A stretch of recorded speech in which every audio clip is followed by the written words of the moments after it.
తెలంగాణ రాష్ట్రంలో అమలు చేసే చాలా పథకాలు కేంద్ర ప్రభుత్వం నిధులతోనే అమలు చేస్తున్న విషయాన్ని ఇంటింటికి తిరిగి ప్రజలకు వివరిస్తామని బీజేపీ ఎమ్మెల్సీ అంజిరెడ్డి అన్నారు. సంగారెడ్డి జిల్లా పటాన్చెరు ఐబీ గెస్ట్ హౌస్ లో ఎమ్మెల్సీ అంజిరెడ్డి మీడియా సమావేశం ఏర్పాటు చేసి మాట్లాడారు. కిసాన్ సమ్మాన్ నిధి కింద దేశంలో 9.7 కోట్ల రైతన్నలకు 20,500 కోట్లను ప్రధాని మోడీ విడుదల చేశారు. కాగా తెలంగాణలో 30,80,000 మందికి పైగా రైతుల ఖాతాల్లో నేరుగా డబ్బులు రిలీజ్ అయ్యాయన్నారు. బీసీ రిజర్వేషన్లలో కాంగ్రెస్ ప్రభుత్వం మోసం చేస్తుందని, బీసీ బిడ్డలకు అన్యాయం చేస్తే బీజేపీ ఎప్పుడూ చూస్తూ ఊరుకోదన్నారు. బీసీ రిజర్వేషన్ అంశంలో కాంగ్రెస్ ప్రభుత్వం రాజ్యాంగ విరుద్ధంగా మత ప్రాతిపదికన రిజర్వేషన్ తెరపైకి తెచ్చి బీజేపీ మీద బురద జల్లే ప్రయత్నం చేస్తుందన్నారు. జనాలను మాయమాటలతో మోసం చేసి కాంగ్రెస్ నాయకులు పాదయాత్ర చేయడం ఏమిటో అర్థం కావడం లేదన్నారు.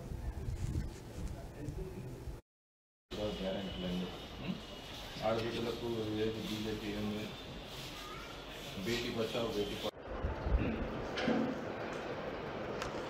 రేపన్నా ఎల్లుండన్నా ఆడికి పోదాం మార్కెట్. ఇంకొకటి తెలంగాణలో కాంగ్రెస్ నటరాజు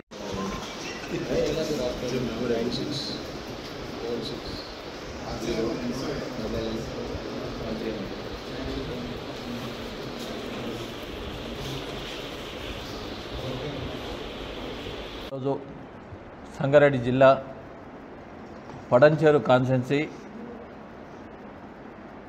ప్రెస్ మీట్ పెట్టడం జరుగుతుంది. ముందుగా Bharatiya Janata party general secretary Rajasekhara Reddy గారికి, మరియు కన్వీనర్ అయిన శ్రీనివాస్ గుప్తా గారికి, మరియు బీజేపీ కుటుంబ సభ్యులకు, పత్రికా మిత్రులకు, మీడియా మిత్రులకు అందరికీ పేరు పేరున నమస్కారాలు తెలియజేస్తూ ఉన్నాను.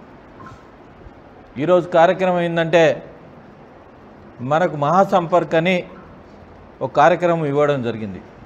ఈ మహాసంపర్క్ కార్యక్రమంలో ఇంటింటికి మోదీ గారు చేసిన కార్యక్రమాలు గత 11 సంవత్సరాల్లో ఏమేం చేసినాం, ఏ విధంగా చేసినాం, ఏ విధంగా పోతూ ఉన్నాం, ఎట్లా కేంద్ర ప్రభుత్వం నిధులు వస్తూ ఉన్నాయి, కేంద్ర ప్రభుత్వం నిధులతోని ఎంతవరకు డెవలప్మెంట్ అవుతుంది, ఆ కార్యక్రమం ఇంటింటికి తీసుకుపోయి ఆ కార్యక్రమం ప్రతి ఒక్కటి ఓ పాంప్లెట్ ద్వారా ఏదైతే కార్యక్రమం ఉందో ఆ కార్యక్రమం ద్వారా ప్రతి ఒక్కరికి ఎడ్యుకేట్ చేయాలనే ఉద్దేశంతోనే ఈరోజు ఒక పాంప్లెట్ కూడా రిలీజ్ చేయడం జరుగుతుంది. అదేవిధంగా నిన్న మోదీ గారు వారణాసిలో దగ్గర 11,20,00,000 మందికి రైతులకు నేరుగా 20,500 కోట్లు డీబీటీ కిసాన్ సమ్మాన్ నిధి కింద రిలీజ్ చేయడం జరిగింది. ఎప్పుడైతే కిసాన్ సమ్మాన్ నిధి కింద రైతులకు ప్రతి ఏటా 2,000 రిలీజ్ చేస్తూ ఉన్నారో, ఒక గుంట నుండి 5 ఎకరాల లోపల ఎవరైతే ఉన్నారో వాళ్ళందరికీ రిలీజ్ చేస్తూ ఉన్నారు. ఇంతవరకు రిలీజ్ చేసినప్పుడల్లా ఏ ఒక్క రైతు కూడా పలానా డబ్బులు ఇస్తూ ఉన్నారు, పలానా ఆఫీసర్ దగ్గరికి పోవాలా, పలానా దగ్గరికి పోవాలని ఎక్కడ